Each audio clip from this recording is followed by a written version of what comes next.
On dit souvent que les ennemis font moins de dégâts que les faux amis. Mais personne n'aurait imaginé que celui qui partageait ses repas, ses secrets et même ses rêves allait le vendre pour de l'argent. Cette nuit-là, sous une pluie battante, Samuel a compris une chose terrible. Le pire couteau est celui qu'on plante dans votre dos, après vous avoir appelé « mon frère ». Et quand le karma est revenu frapper à la porte du traître, personne n'a pu le sauver. Dans un quartier populaire de la ville, vivait Samuel, un jeune homme honnête, travailleur et respecté. Depuis l'enfance, il était inséparable de Jonas. Les deux garçons avaient grandi ensemble. Ils mangeaient ensemble. Ils riaient ensemble. Quand Samuel avait des problèmes, Jonas était là. Quand Jonas n'avait rien à manger, Samuel partageait toujours son assiette. Tout le monde disait « Ces deux-là resteront frères pour la vie ». Mais parfois, le cœur humain cache des choses que même les années ne peuvent révéler. Samuel travaillait dur dans une petite entreprise de transport. Après plusieurs années de souffrance, il réussit enfin à ouvrir son propre garage automobile. Petit à petit, les clients commencèrent à venir, l'argent aussi. Et avec le succès, les regards changèrent. Jonas, lui, traversait une période difficile. Il n'avait pas de travail stable. Les dettes s'accumulaient. Sa femme lui reprochait sans cesse son incapacité à réussir. Au début, Samuel l'aidait sans hésiter. Il payait parfois son loyer, il lui donnait de quoi nourrir sa famille. Mais ce que Samuel prenait pour de la gratitude était en réalité une jalousie silencieuse. Chaque fois que Jonas voyait Samuel avancer, son cœur se remplissait d'amertume. Un soir, alors qu'ils étaient assis devant le garage, Samuel posa une main sur son épaule. « Mon frère, bientôt je vais agrandir le garage, et je veux que tu travailles avec moi. » Au lieu d'être heureux, Jonas sentit son orgueil brûler, parce qu'au fond de lui, il ne voulait plus être aidé par Samuel. Il voulait devenir Samuel. Quelques semaines plus tard, un homme riche nommé Victor arriva au garage. Victor était connu pour ses affaires louches. Il parlait doucement, mais ses yeux faisaient peur. Après avoir observé Samuel plusieurs jours, Victor remarqua une chose. Samuel gagnait de plus en plus d'argent. Et surtout, il avait la confiance de beaucoup de clients importants. Victor voulait récupérer certains contrats, mais Samuel avait refusé de travailler avec lui. Alors Victor décida d'utiliser une autre méthode, Jonas. Un soir, Victor aborda Jonas discrètement dans un bar. « Tu es son ami, non ?» Jonas resta silencieux. Victor posa une enveloppe sur la table. Beaucoup d'argent. Plus d'argent que Jonas n'en avait vu depuis des années. « J'ai juste besoin d'informations. » Jonas hésita. Mais en regardant l'enveloppe, toutes ses frustrations remontèrent. Les humiliations de sa femme, les moqueries de ses proches, la réussite de Samuel. Alors lentement, il prit l'enveloppe. Ce soir-là, il vendit son ami. Au début, Jonas donnait seulement de petites informations.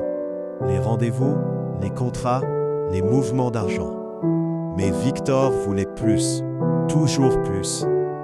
Un jour, plusieurs clients importants quittèrent soudainement Samuel pour travailler avec Victor. Samuel ne comprenait pas. Les mêmes offres, les mêmes stratégies. Quelqu'un parlait. Mais jamais il n'aurait imaginé que le traître était son propre ami. Pendant ce temps, Jonas commençait à changer. Nouveaux vêtements, téléphone coûteux, argent facile. Sa femme était enfin fière de lui. Et cela nourrissait encore plus son mensonge. Mais chaque fois que Samuel lui souriait avec confiance, Jonas évitait son regard. Parce qu'au fond, sa conscience commençait déjà à le détruire. Victor finit par proposer quelque chose de beaucoup plus dangereux. Il voulait détruire définitivement Samuel. Pour cela, il avait besoin d'accéder aux documents financiers du garage. Jonas connaissait parfaitement l'endroit. Il avait les clés. Cette nuit-là, Samuel dormait tranquillement chez lui, sans savoir que son pire ennemi entrait dans son garage. Jonas tremblait, son cœur battait fort, mais l'argent promis était énorme. Alors, il ouvrit la porte. Victor et ses hommes copièrent les documents. Puis avant de partir, ils sabotèrent plusieurs véhicules. Le lendemain matin, ce fut le chaos. Clients furieux, accidents, police, plaintes judiciaires. En quelques heures, la réputation de Samuel s'effondra. Il ne comprenait plus rien. Et pendant qu'il souffrait, Jonas faisait semblant d'être choqué. « Mon frère, je suis avec toi. » Ces mots détruisirent encore plus Samuel, parce qu'il venait de l'homme qui venait de ruiner sa vie. Les semaines suivantes furent terribles. Le garage ferma temporairement. Les dettes commencèrent. Les employés partirent. Même certains proches s'éloignèrent. Samuel sombra dans une profonde tristesse. Un soir, sa mère le regarda avec douleur. « Mon fils, fais attention aux gens autour de toi. La trahison vient souvent de près. » Mais Samuel refusait d'accuser Jonas. Pour lui, un frère ne pouvait pas faire ça. Pendant ce temps, Jonas profitait de l'argent. Nouvelle moto, maison plus confortable, vie luxueuse. Mais quelque chose avait changé. Il ne dormait plus correctement. Chaque bruit le faisait sursauter. Chaque appel lui faisait peur. Le karma commençait déjà son travail. Un ancien employé de Victor finit par être arrêté dans une autre affaire. Pour réduire sa peine, il révéla plusieurs secrets à la police, dont le sabotage du garage de Samuel. Les enquêteurs commencèrent discrètement à chercher. Des caméras de surveillance furent analysées et une image changea tout. On voyait Jonas entrer dans le garage la nuit du sabotage. Samuel regarda la vidéo en silence. Son corps devint froid. Ses yeux se remplirent de larmes. Il ne cria pas, il ne parla même pas, parce que certaines douleurs sont trop profondes pour sortir immédiatement. Puis il murmura « Pourquoi ?» Samuel demanda à voir Jonas seul à seul. Quand Jonas arriva, il faisait encore semblant d'être innocent. Mais Samuel posa simplement une tablette sur la table. La vidéo. Le visage de Jonas devint pâle.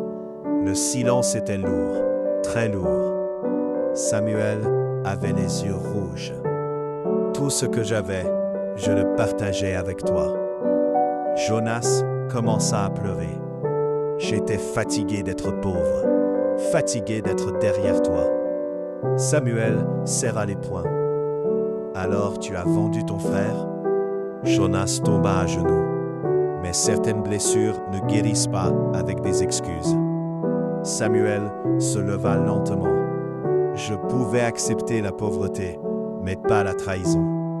Puis il partit, et cette fois, il ne regarda plus jamais derrière lui. Quelques jours plus tard, Victor fut arrêté pour fraude et sabotage. Pour se sauver, il dénonça Jonas. Jonas fut lui aussi arrêté. Mais ce n'était pas encore le pire. L'argent qu'il avait reçu disparut dans les frais d'avocat. Sa femme le quitta. Ses proches l'abandonnèrent. Les mêmes personnes qui admiraient sa nouvelle richesse le traitaient maintenant comme un honteux traître. Dans le quartier, tout le monde connaissait son histoire. Il marchait la tête baissée. Personne ne lui faisait confiance, parce qu'un homme qui trahit son ami peut trahir n'importe qui. Après plusieurs mois difficiles, Samuel réussit lentement à se relever. Grâce à son honnêteté, certains anciens clients revinrent. Des proches sincères l'aidèrent. Petit à petit, le garage reprit vie. Mais Samuel avait changé. Il souriait moins. Il faisait moins confiance. La douleur l'avait rendu plus fort, mais aussi plus prudent. Un jour, un jeune employé lui demanda « Patron, comment faites-vous encore confiance aux gens après tout ça ?» Samuel répondit calmement « Je continue d'aider les autres, mais maintenant, j'ouvre les yeux avant d'ouvrir mon cœur. » Des années plus tard, Samuel était devenu un homme respecté. Son entreprise avait grandi, sa paix aussi. Un soir, il croisa Jonas assis seul devant un petit bar. Vieilli, fatigué, brisé, leurs regards se croisèrent. Jonas baissa immédiatement les yeux. Samuel le regarda quelques secondes, puis continua son chemin sans dire un mot. Parce que parfois, le plus grand karma n'est pas la prison, mais de devoir vivre chaque jour avec le poids de sa propre trahison. Ne jalouse jamais la personne qui t'aide, parce qu'un vrai ami est plus précieux que l'argent. L'argent peut revenir, le succès peut revenir, mais une confiance brisée ne revient presque jamais. Et n'oubliez jamais, le karma marche lentement, mais il finit toujours par arriver. Si cette histoire vous a touché, abonnez-vous maintenant, parce qu'ici, chaque histoire cache une leçon que beaucoup découvrent trop tard. Et dites-nous en commentaire, pensez-vous qu'on peut pardonner une telle trahison ?